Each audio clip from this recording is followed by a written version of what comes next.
మీ బట్టలకి సాఫ్టింగ్ ప్రొటెక్షన్ ఇచ్చే సరైన ప్రొడక్ట్ ఎలిమ్ ఫ్యాబ్రిక్ కండిషనర్.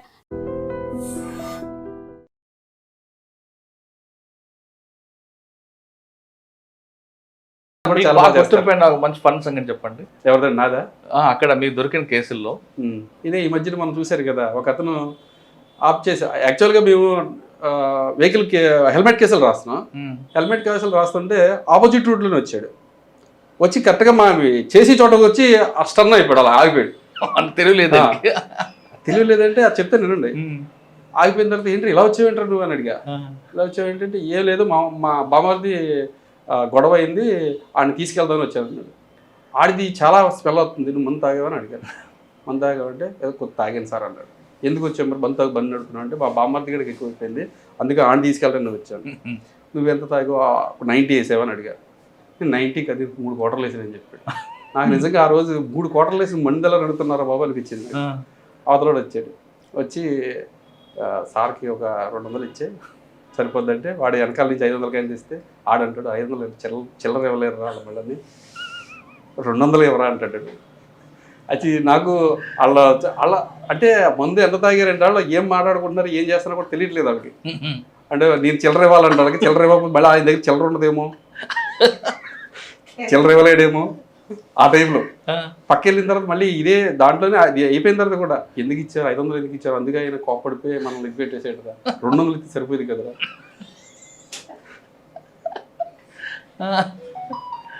యాక్చువల్గా ఏంటంటే అది గొడవ, అది ఫస్ట్ ఇంకొక అతను గొడవ అయితే ఈడు వచ్చాడంటే వచ్చి ఇది చేసాడు. తర్వాత మళ్ళీ మీ అమ్మ నాన్న ఇప్పుడు ఇదే పొజిషన్లో వదిలేమంటున్నాడు, ఇదే పొజిషన్లో మీ అమ్మ నాన్న ఎవరో అక్కడ గుద్దేసిన తర్వాత ఆడికి కూడా ఒక 500 తీసుకుని పంపించేస్తావని అడిగాను. సార్ నాకు అమ్మ నాన్న లేరండి.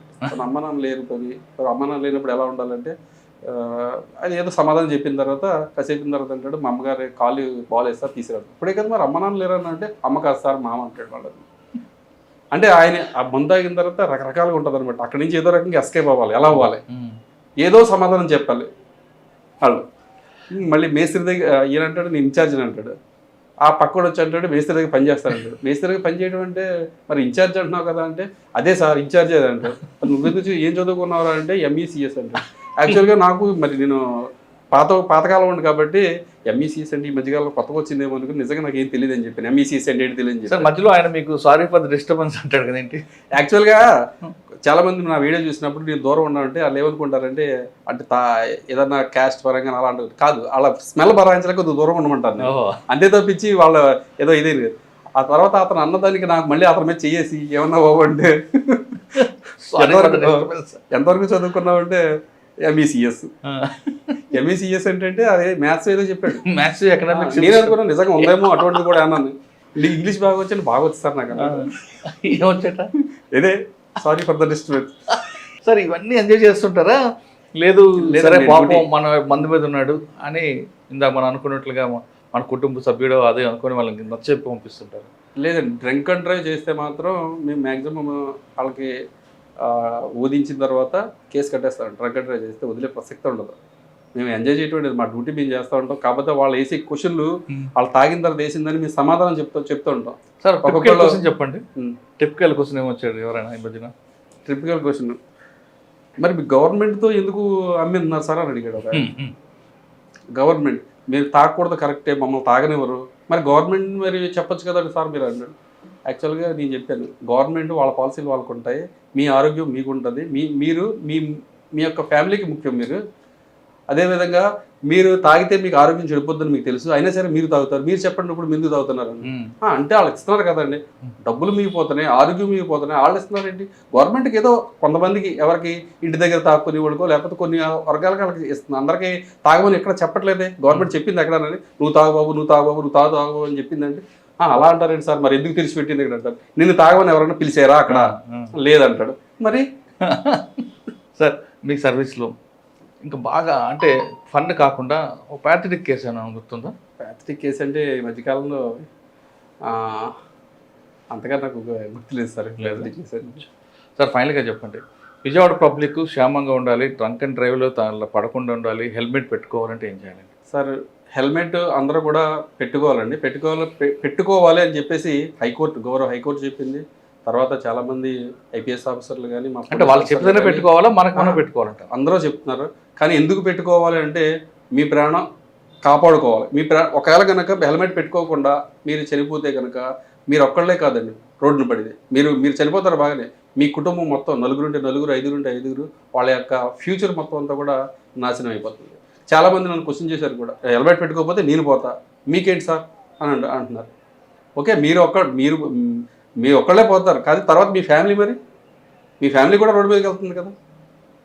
ఇందాక అన్నట్టుగా మా సీఏ గారు కూడా ఈ ఒక భగవంతుడు ఇది ఏదైతే ఇచ్చాడో లోపల పుర్రే అంత గట్టిగా ఇచ్చాడు. ఎందుకు ఇచ్చాడంటే మనకి ఇక్కడే మనకి నాజూకైన అన్నీ కూడా దానికి నుంచి ఉంది, చిన్న మెదడు కానీ పెద్ద మెదడు కానీ. అందుకనే దాన్ని పెట్టుకోమని అందరూ చెప్తూ ఉంటారు. కానీ కొంతమంది ఏంటంటే వితండవాదం, చాలామంది ఉన్నారు, మాకు తగిలిన చాలామంది ఉన్నారు. దీంట్లో లేడీస్ ఎక్కువ ఉన్నారు, లేడీస్ కూడా ఉన్నారు. లేడీస్ అయితే మేము లేడీస్ కదండి, మమ్మల్ని ఎందుకు ఆపుతారండి మీరు, ఎవరు చెప్పారు, లేడీస్ని లేడీ కానిస్టేబుల్ ఆపాలి కదా, అలా క్వశ్చన్ చేసిన కూడా ఉన్నారు. అమ్మ హెల్మెట్ మీరేమి రాత్రి 6 తర్వాత మీ ఇంటికి వచ్చి నేను ఆపట్లేదు, పోనీ మీ ఇంటికి పగలే మీ ఇంటి దగ్గరికి వచ్చి నేనేం మాట్లాడలేదు. మీరు హెల్మెట్ లేకుండా ఇక్కడికి వచ్చారు కాబట్టి ఆపే అధికారం మాకు ఉంది, ఎందుకు పెట్టుకోలేని అధికారం ఉంది. హెల్మెట్ పెట్టుకోలేనందుకు మీకు ఏదైతే ఎంఈ యాక్ట్ ప్రకారం జరిగినమా ఉంటుందో అది వేసిన తర్వాత కట్టుకుని వెళ్ళాలని చెప్తారు. దానికి కూడా వాళ్ళు కొంతమంది అయితే మీకు తెలియదు ఏముంది, లేడీస్ వెంటనే కళ్ళంటారు, నీళ్ళు వచ్చేస్తాయి, ఏడుస్తూ ఉంటారు. కొంతమందికి కొద్దిగా సార్ అది మీకు కూడా చూసి చూడట్టుగా అంటే ఫైన్ వేసిన తర్వాత పంపిస్తాం, ఫైన్ వేయకుండా కొంతమంది చాలా మ్యాక్సిమం ఏంటి ఫైన్ వేసి కట్టించి పంపిస్తాం. కొంతమందిని అదే ప్రెగ్నెంట్ లేడీస్ ఉంటారు, ఎవరో తీసుకొస్తారు, హెల్మెట్ లేకపోయినా కానీ వాళ్ళు కొద్దిగా ఎడ్యుకేట్ చేసి అవేర్నెస్ కల్పించి ఇది కరెక్ట్ కాదని చెప్పేసి పంపిస్తాం. 70 years అబవ్ వాళ్ళు వీళ్ళని కూడా, ఎందుకంటే వాళ్ళు చాలా చూస్తారు, వాళ్ళు చాలా పెద్దోళ్ళు చాలా చూస్తారు కాబట్టి వాళ్ళకు ఒక్కోసారి ఈ మెడ నరాలని చెప్పేసి అయ్యి 70 years తర్వాత వాళ్ళు పెట్టుకోలేరు కొంతమంది, వాళ్ళని కూడా కొద్దిగా చూసి చూడనట్టుగా. ఇంకోటి నా విషయానికి వచ్చి సీఏ గారు ఎవరికి తెలియదు ఇది, నేనైతే అయితే మాత్రం ఎవరైతే కటింగ్ వేయించుకుంటారో కలర్ వేసుకుని వస్తారో వాళ్ళని కూడా కొద్దిగా నేను చిన్న ఫైన్ వేస్తాను, మీరు ఈ టైంలో మళ్ళీ దొరికారంటే మాత్రం పెద్ద ఫైన్ వేస్తారని చెప్పి వాళ్ళు కూడా పంపిస్తూ ఉంటానండి.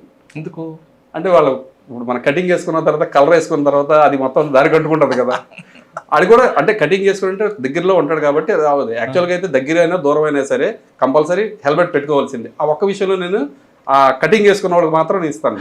వస్తారు ఒకళ్ళిద్దరు తగిలేరు, ఇప్పుడు నాకు అందరూ కాదండి, ఒకళ్ళిద్దరు తగిలేరు అంతే. నాకు హెల్మెట్ పెట్టుకోండి, అది మీకోసం కాదు మనందరి కోసం అంటున్నారు కుమార్ గారు.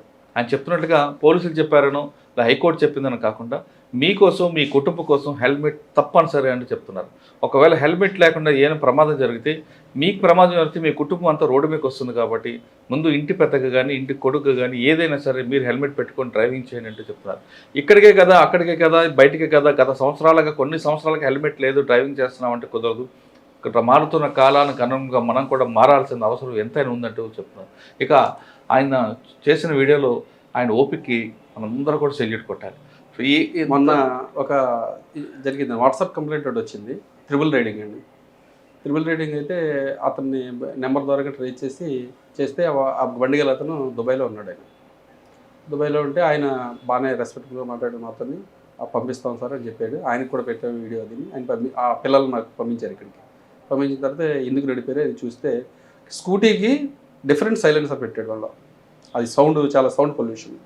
Triple riding without helmet, without license, snake driving. వాళ్ళకి మొత్తం 10,000-11,000 రూపాయలు ఫైన్ పడింది. ఫైన్ పడిన తర్వాత ఫైన్ వేసిన తర్వాత సాయంత్రం వచ్చారు, సాయంత్రం కట్టుకోవడానికి. వచ్చిన తర్వాత అడిగాం ఈ డబ్బులు ఇంత తొందరగా ఎక్కడి నుంచి తీసుకో అంటే వాళ్ళ 10,000 కట్టుకునేంత నాకు అలా అనిపించలేదు. ఎక్కడి నుంచి వచ్చినాయి బాబా అని అడిగితే మా దుబాయ్ నుంచి మా మామయ్య పంపించారు సార్ అన్నాడు. దేనికి పంపించారంటే నిజం చెప్పారు, దేనికి పంపించారు వెంటనే ఇంత డబ్బు ఎందుకు పంపించారంటే యాక్చువల్గా సార్ మా మమ్మీకి హెల్త్ ఇష్యూ ఉంది, ఆవిడకి మెడికల్ కొనుక్కోవడం కంటే బిళ్ళలు ట్యాబ్లెట్స్ అవి కొనుక్కోవడానికి పంపించారు, దీనికి ఇలాగా ఇచ్చాను సార్ అని చెప్పాడు.